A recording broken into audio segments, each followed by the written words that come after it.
So let's get into that a little bit, because you've been out there talking about George Soros and what he's been doing with these prosecutors and folks that he's gotten elected, and Newsom and all these guys. You're talking about trafficking. You are from New York. You guys have in New York, they just, through the primary, they have a new candidate for mayor. He is pro sex work. He wants to legalize sex work. Essentially, if you legalize sex work, what you just talked about is legal. You can own people and sell them and sell their services. This is like sex slavery. There's this weird thing on the left where they're like, oh, women should be able to use whatever they want to make money.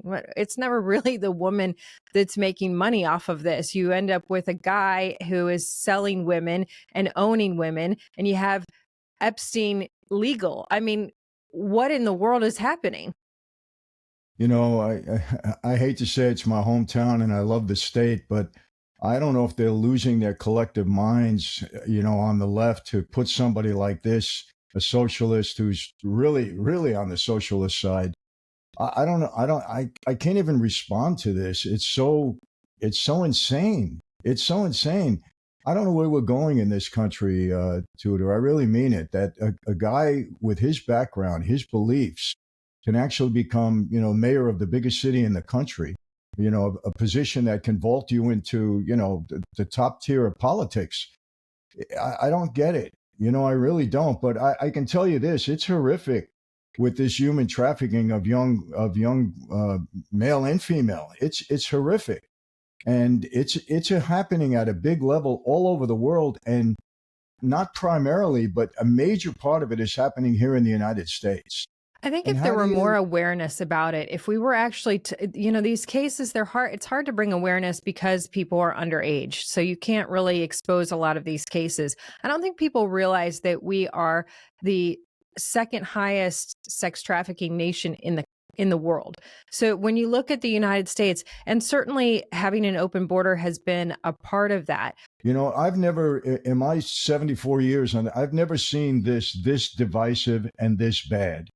And I don't know if there's a solution. I think America is headed in a very difficult direction if this continues.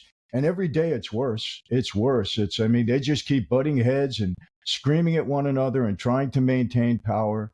And I think I do believe, that Trump is trying to get this country in order. I really do believe that. Nobody is perfect. There's going to be mistakes along the way. We understand that. But I believe he's really trying to bring this country back. Whether he can do it or not, it's a huge task. It's been interesting to watch because his approval rating, in fact, just on CNN today, they came out and they said his approval rating is even going higher.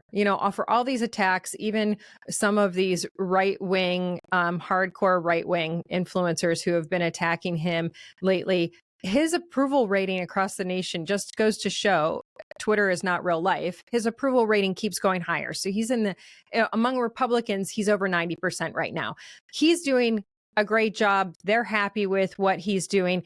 It's interesting to watch the Democrats right now, because this past week they had Zohran Mamdani in DC, and he was meeting with a bunch of people. And certainly that's been kind of a highlight of what's happening in the Democrat Party right now, because he has made the comment, seize the means of production. He says he is a socialist. His statements are communist. I talked about him wanting to decriminalize sex work. He has also said that he also voted against protecting people from revenge porn. Those two things together are, to me, very dangerous for women in the city of New York.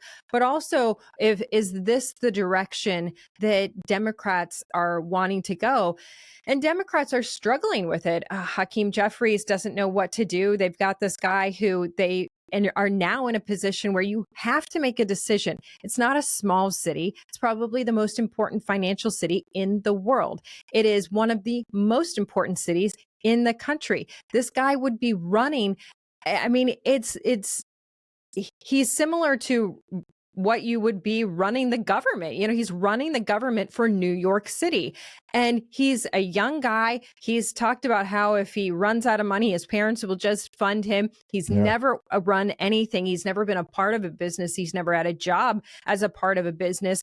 And he speaks in all of these bizarre socialist slash communist terms. And yet the Democrat Party is going, well, I'm going to endorse him. Ro Khanna, who has prided himself on being more of a moderate, he came out and endorsed him. And they said, well, what about this? What about this? What about this? And he said, I don't agree with him on those things. But you put your name on his campaign. You put your name to him and said, you agree with this. Once you have said, I'm for him, you have to be all in. So what does that mean for the Democrat Party? And watching this love fest in New York for someone who is so radically anti-American, how does that jive for the Democrats going forward in the midterms and in 2028?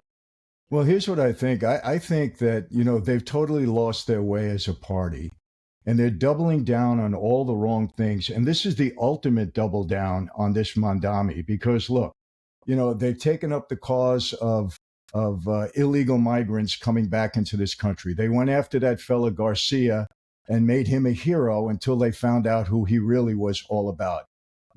Anybody that they believe is getting attention and maybe taking attention away from the Republican Party, away from Trump, that's who they're doubling down and going after. They just don't have a direction. They don't have a good candidate.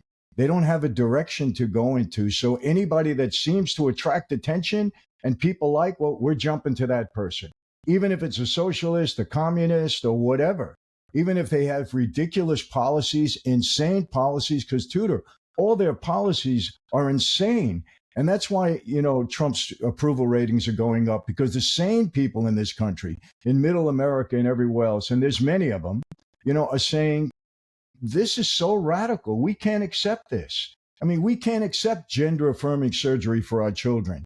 In California, finally, Newsom passes a bill where these kids at 11, 12 years old can have sex changes and the parents don't know about it. This is demonic. It's insanity. And the Democratic Party seems to double down on all of these crazy issues. And I think that most of the sane people in this country, and most people are saying, we can't accept this. It's interesting that you... I don't know, I don't know what's happening to my people in New York. I just hope, look, Cuomo was not a good candidate to run against him. He's got too much baggage in his past. He would decriminalize sex work too. Probably. Exactly.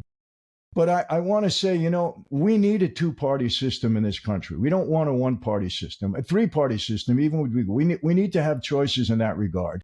But we got to also have good candidates. On the Democratic side, where are they? Who would you look at and vote for?